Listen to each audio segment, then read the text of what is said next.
My name is Whitney Sudler Smith. My name is Nicholas Shoemaker.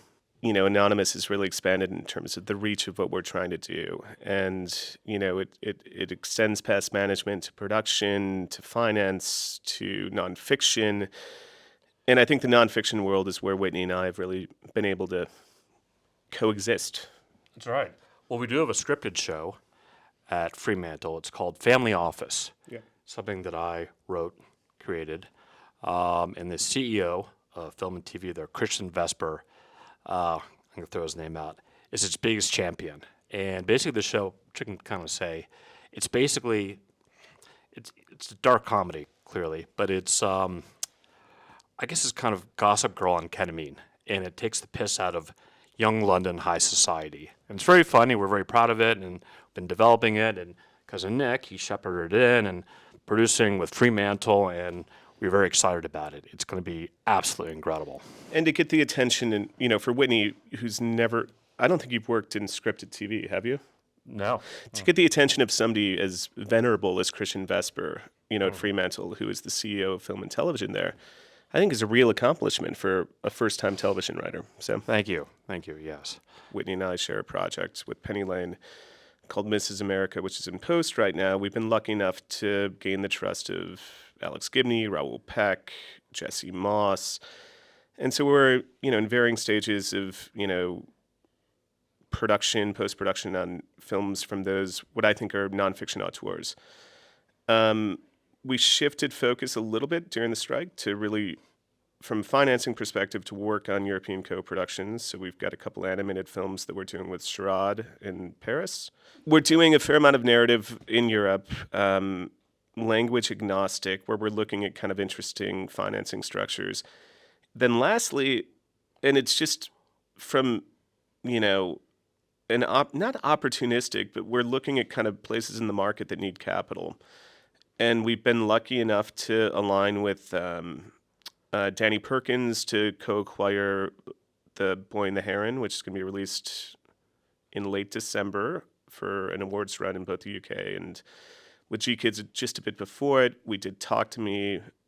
We aligned it, Will Clark had acquired the film, and we came in to kind of financially help with the release of the film, which was a success. So we're looking at deals in a different way than I think a lot of American companies are, where it's not about financing equity in an American film. It's about what makes sense for the brand. How can we support international, which is a big, big driver for us. And so far, we're doing okay. We're investing a fair amount into international, and we have, and it preceded me when I was still at UTA. I think the toughest market, and I'm going to choose my words correctly here, is going to be the U.S. sub 5 million independent market in terms of how those films travel.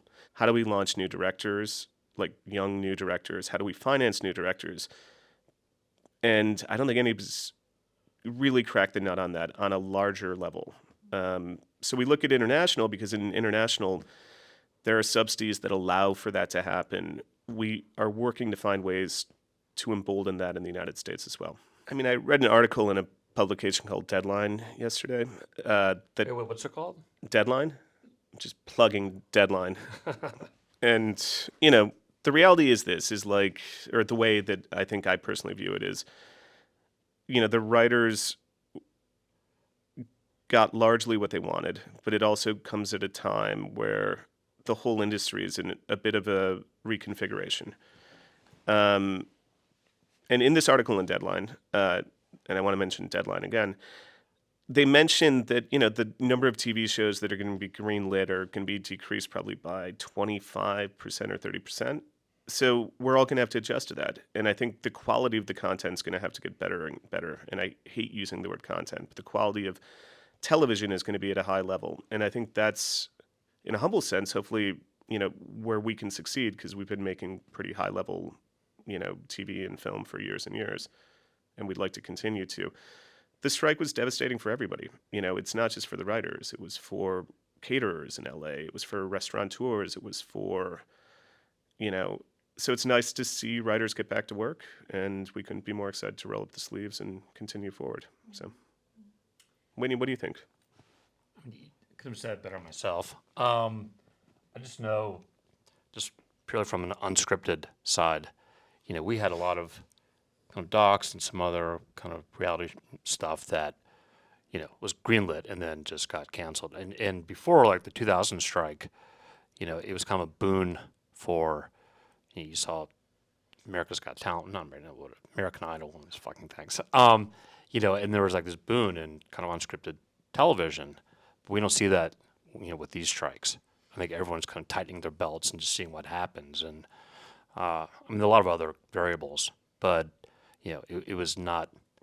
We were hoping to have kind of sold a lot more stuff, and we didn't. That actually is one of the biggest surprises, is that people thought there'd be huge holes to fill in programming for nonfiction, and I haven't seen that happen. Yeah. I feel, and that was surprising to me. So, and also too, maybe just a glut of content they're sitting on. They're like, okay, well, we're gonna hold this out. We don't care. But you've got some of the best pitches out there. So, I wouldn't say probably the best pitches, inarguably. Yeah, it's true. I mean, it's actually factually true. A WAPO poll. Larry Sabato of University of Virginia did a, kind of an informal polling. The film that we're working on with Penny Lane, who did Hail Satan, which is one of my favorite documentaries. Hail Satan. If you haven't seen it, see Hail Satan. Not only does it kind of go into Yep. kind of the fakeries.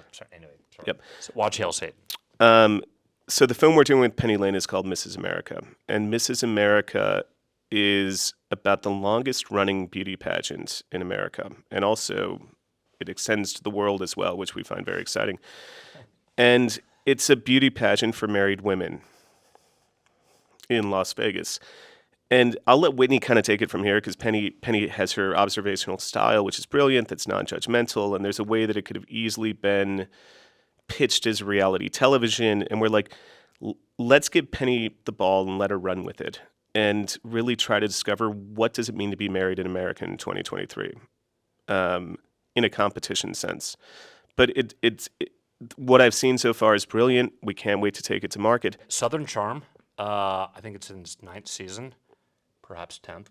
It will be 10th. I'm confident. Who's counting? So. Yeah.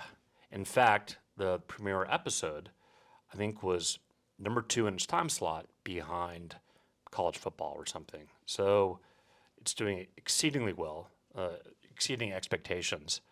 We never would have known that after 9 years and 5, 6, I don't know how many spinoffs, and they're still coming, that it would be this successful. I'm quite proud of it. It started off as just kind of a wacky lark, just me doing some smart-ass, started to be a documentary about kind of taking the piss out of the old South, where it's called Southern Gentlemen originally. And it's supposed to be like, in the day you had like the Red Butlers and this and that. It's ridiculous. And now you have a bunch of kind of roues and degenerates kind of playing polo and terrorizing Charleston. But then it kind of became a lot more. And we paired up with a great production company. Bravo helped shepherd it in and made it a lot more, what it is now. And we found a great cast and this and that. So over the years, it has been interesting, for sure. I wasn't supposed to be in it originally, but they're like, you and your mom have to be in this thing. And I never actually watched Bravo prior to that.